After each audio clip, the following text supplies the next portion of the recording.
Thank you, conference. After more than 20 years, the journey that Nigel and a few other brave and determined men and women started has now snowballed into the party that we see today. Finally, we have a date that we hope will forevermore be known as UK Independence Day.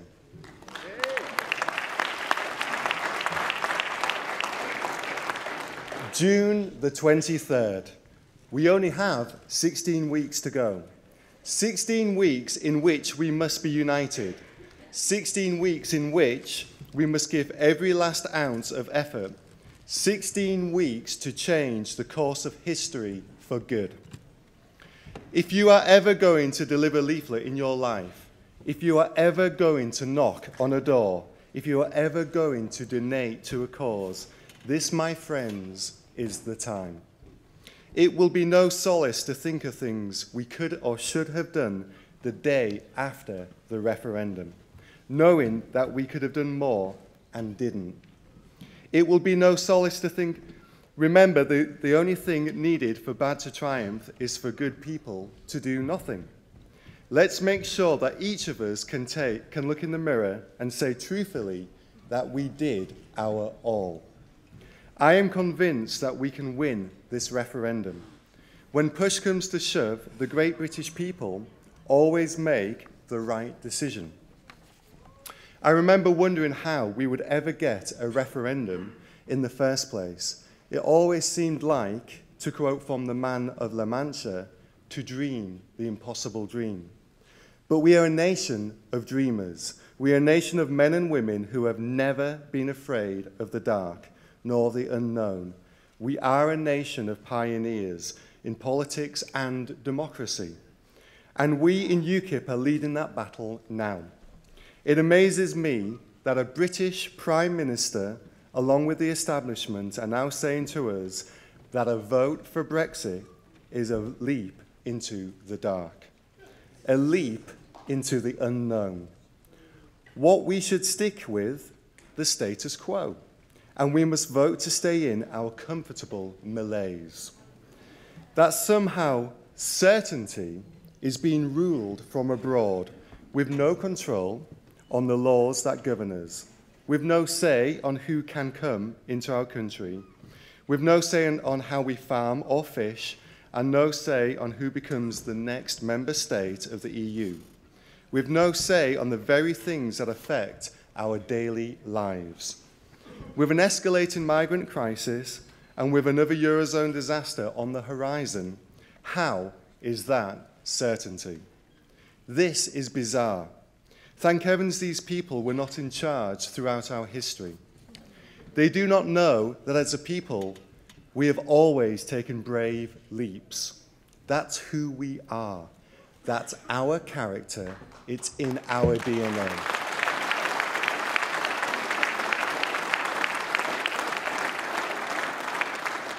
Thank heavens Captain James Cook didn't heed any advice not to take his great voyage of discovery because it was a leap into the dark. Brunel, don't make an ocean-going ship out of metal. Are you crazy?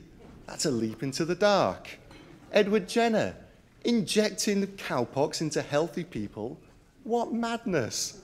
Scott, Hudson, Drake, Livingstone, Raleigh all helped shape the modern world we live in today by taking giant leaps into the dark.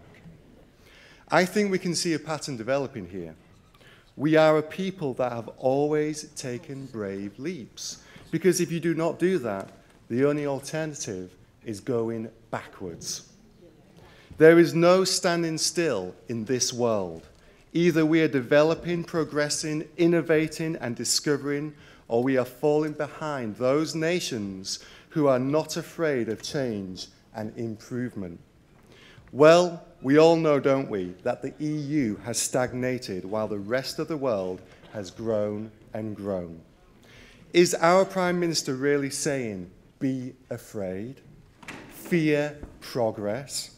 Fear standing on your own 2 feet and fear innovation? We all know that the inners think that we are not good enough, that we cannot make our own laws and we cannot trade with the whole world on our terms, that we need to be governed from Brussels in order to keep our nation secure and save our jobs. What madness.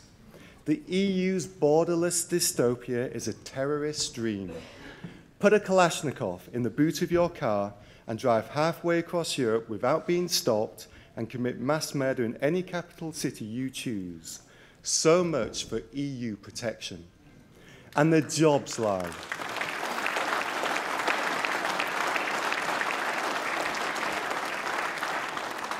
The 3 million jobs lie. What must we do to finally kill that myth? On Anglesey, the biggest employer, Anglesey Aluminium, was forced to close down in 2013 with a loss of hundreds of highly paid jobs because of EU legislation. Tata Steel here in Port Talbot has laid off thousands of jobs in what is the last major manufacturing industry. Once gone, all 9 of Wales' big metal ore refineries would have been destroyed just since 2007. Once that furnace is turned off, it will never be turned on again. And why?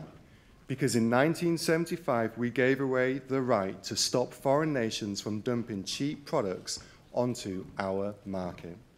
So with the perfect storm of EU environmental directives pushing up energy costs beyond all reason, EU directives stopping the state from stepping in to help, and EU doing nothing to stop Chinese dumping of cheap steel onto our markets, we can see that Brussels really thinks about Wales, Welsh industry, and Welsh jobs.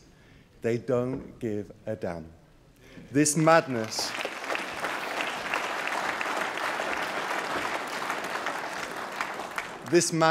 has to come to an end. The good news is that it can end, and it will, if we take that leap of faith on the 23rd of June and vote to leave the EU.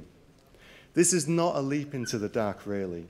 It's a leap into the light, because it's actually a leap of faith, faith in our people, faith in our own abilities, in the fact that as a nation, we have time after time risen admirably to whatever the world can throw at us, and we will again.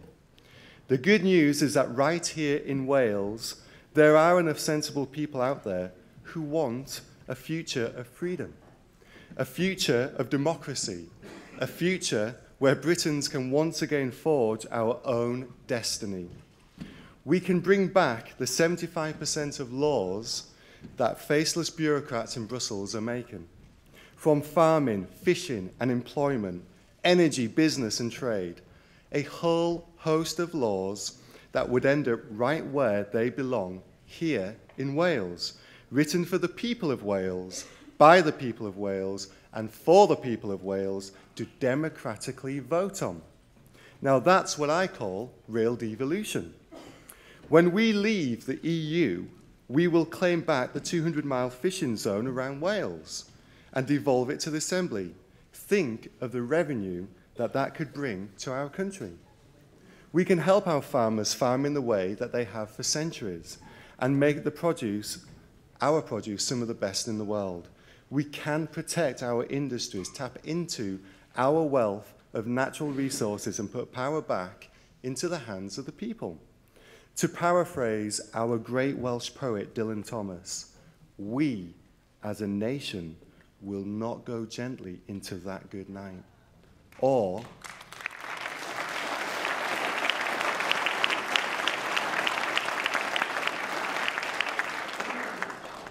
gently into anonymity as part of an EU superstate.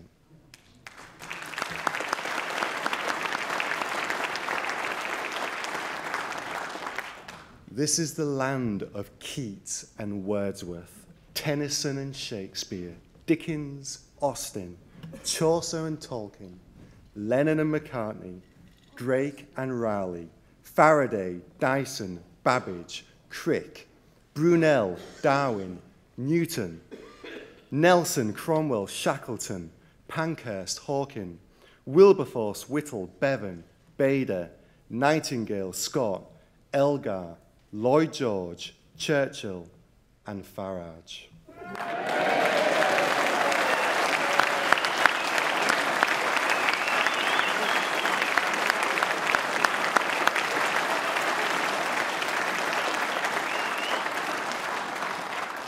We have become a nation of lions led by donkeys.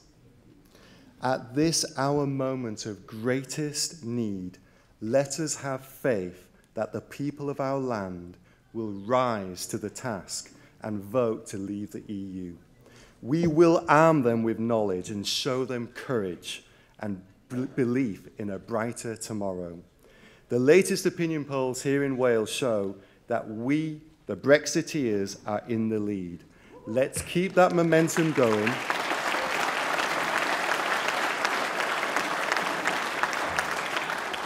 Let's keep that momentum going, and as a brave, a proud nation with self-belief and courage, Wales will vote to leave the EU. Thank you.